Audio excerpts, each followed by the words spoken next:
Imagine growing up scared of your own father, never understanding why. April Balascio spent 40 years trying to make sense of her childhood, the constant moves, the violence, the fear.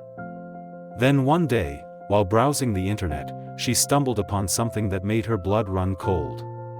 Unsolved murders in towns where her family had lived. The dates matched. The locations matched. And suddenly, everything clicked into place. Her father wasn't just violent. He was a serial killer. April faced an impossible choice: protect her family's secret or turn in her own father. This is her devastating true story. April Balaccio's childhood was filled with fear and confusion. Her father, Edward Wayne Edwards, was an intimidating presence, violent, unpredictable, and controlling. The family moved constantly, fleeing towns in the middle of the night without explanation. April and her siblings never felt safe or settled. Edward had a volatile temper that could explode at any moment. He controlled every aspect of the family's life with an iron fist. April's mother seemed powerless to protect her children. There was always an underlying sense of dread in their home. Young April couldn't understand why they lived this way, why her father was so different from other dads. She just knew something was very wrong. Edward Wayne Edwards kept his family perpetually on the move. They would settle in a town for months or years, then suddenly pack up and leave in the middle of the night. No explanations were given. No goodbyes were said. April and her siblings learned not to ask questions. Edward always had some vague reason: a new job opportunity, trouble with neighbors, financial issues.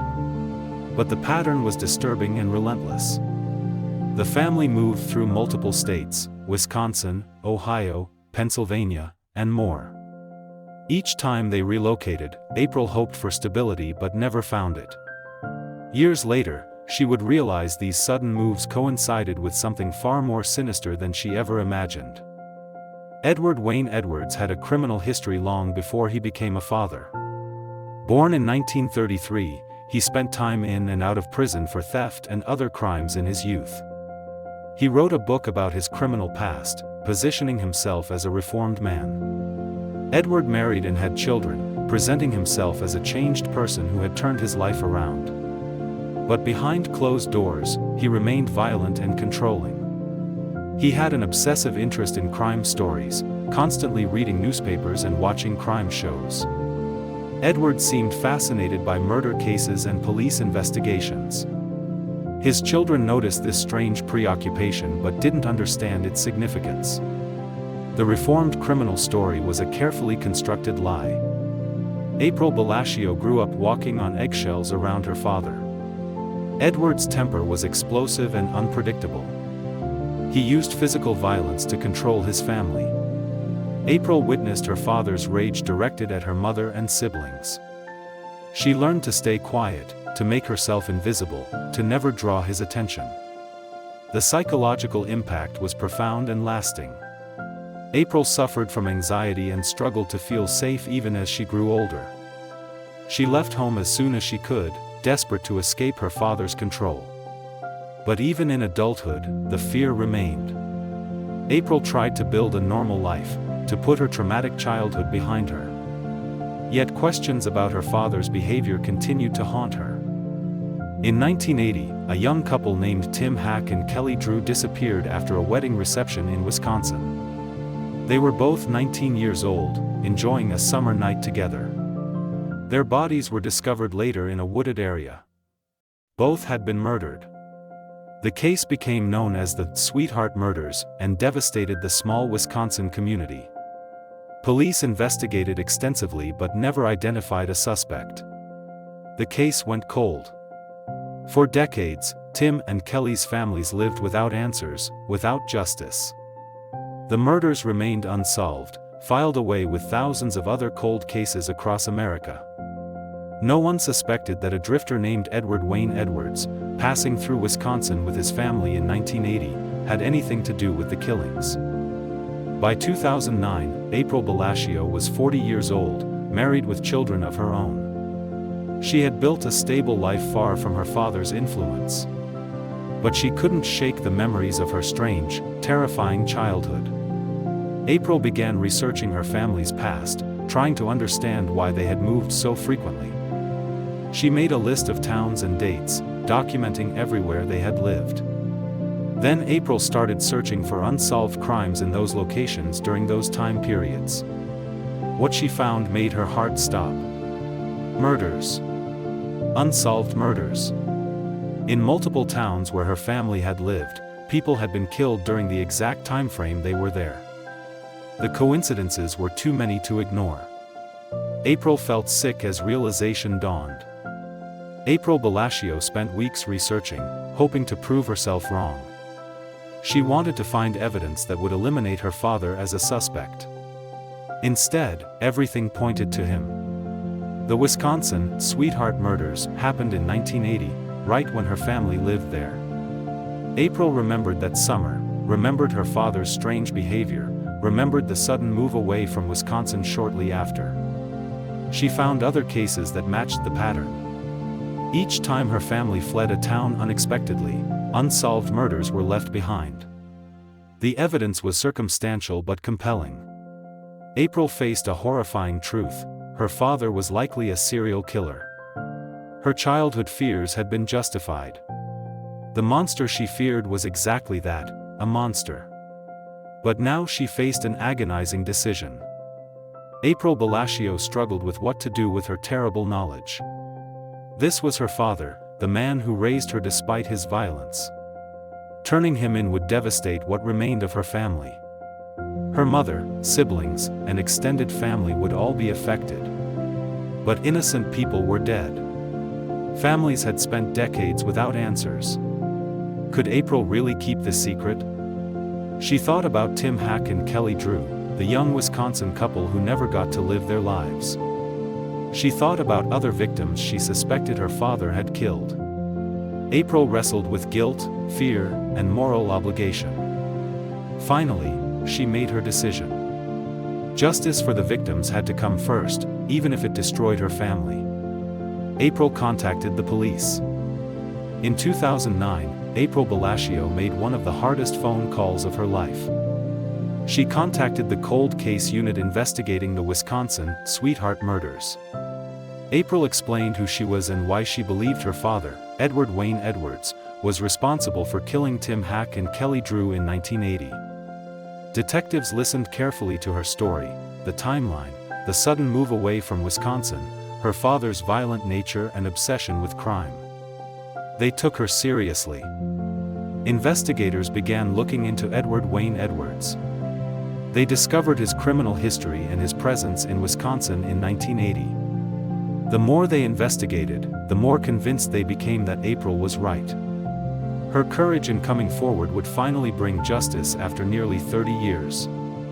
Detectives reopened the Wisconsin case with renewed focus on Edward Wayne Edwards. They examined evidence from 1980 with modern forensic techniques. They traced Edwards' movements during that summer and found he had been in the exact area where Tim and Kelly were murdered. Witnesses were re-interviewed. Timelines were reconstructed. The circumstantial evidence was strong, but investigators needed more to make an arrest. They looked into Edwards' background and discovered something else disturbing. He had also been a suspect in other crimes, including the murder of his own foster son for insurance money. The investigation revealed a pattern of violence spanning decades. Edward Wayne Edwards wasn't just a violent father. He was a calculating killer who had evaded justice for years. Arrest was imminent. In 2009, police arrested Edward Wayne Edwards for the murders of Tim Hack and Kelly Drew. He was 76 years old, living quietly with his wife, presenting himself as a harmless elderly man. The arrest shocked everyone who knew him in his current life. But not April. She knew what he was capable of.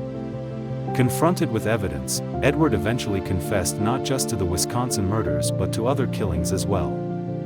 He admitted to murdering 5 people, including his foster son. The confessions were chilling. Edward showed little remorse, describing his crimes matter-of-factly. April's worst fears were confirmed. Her father was indeed a serial killer. The man she feared her entire childhood had murdered innocent people and hidden it for decades. Edward Wayne Edwards was charged with multiple murders. In 2010, he pleaded guilty to killing Tim Hack, Kelly Drew, and 3 others including his foster son. He was sentenced to death for the Wisconsin murders and given additional life sentences for the other killings. During proceedings, the full scope of his crimes emerged. Edward had killed for various motives, some for thrill, others for financial gain. He had evaded detection by constantly moving his family and carefully covering his tracks.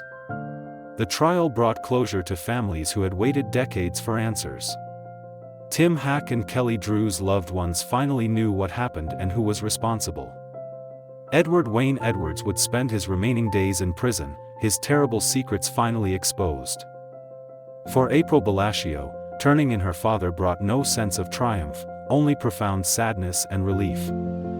She had done the right thing, but the cost was enormous. Her family was devastated.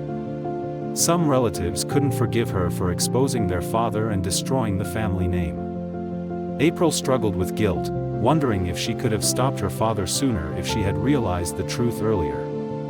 She underwent therapy to process the trauma of her childhood and the burden of her discovery. April also faced public scrutiny as her story became national news.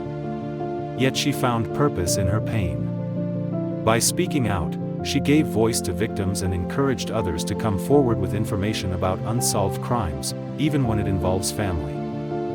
Edward Wayne Edwards died in prison in 2011 at age 77, just months after his conviction. He died of natural causes while awaiting execution. His death prevented him from facing his death sentence, a fact that frustrated some victims' families who wanted him to face full justice. For April, her father's death brought complicated emotions, relief that he could never hurt anyone again, but also unresolved feelings about their relationship. In the years following, April worked on healing. She wrote about her experience and created a podcast called The Clearing, documenting her journey of discovering her father's crimes. The podcast became successful, helping others understand the complexity of loving someone capable of terrible evil. April transformed her trauma into advocacy and education. April Balaccio's story reminds us that evil can hide in plain sight, even within our own families. For 40 years, she lived with the effects of her father's violence without knowing the full truth. When she finally discovered it, she chose justice over family loyalty, a decision that took immense courage. Her actions brought closure to multiple families who had waited decades for answers. Tim Hack, Kelly Drew, and Edward's other victims finally received justice because his daughter was brave enough to speak up. April's story also highlights how childhood trauma can persist into adulthood and how healing is possible even from unimaginable betrayal. Sometimes the monsters we fear as children are exactly what we think they are. And sometimes, exposing the truth is the only path to freedom. Subscribe for more true crime stories. Thanks for watching.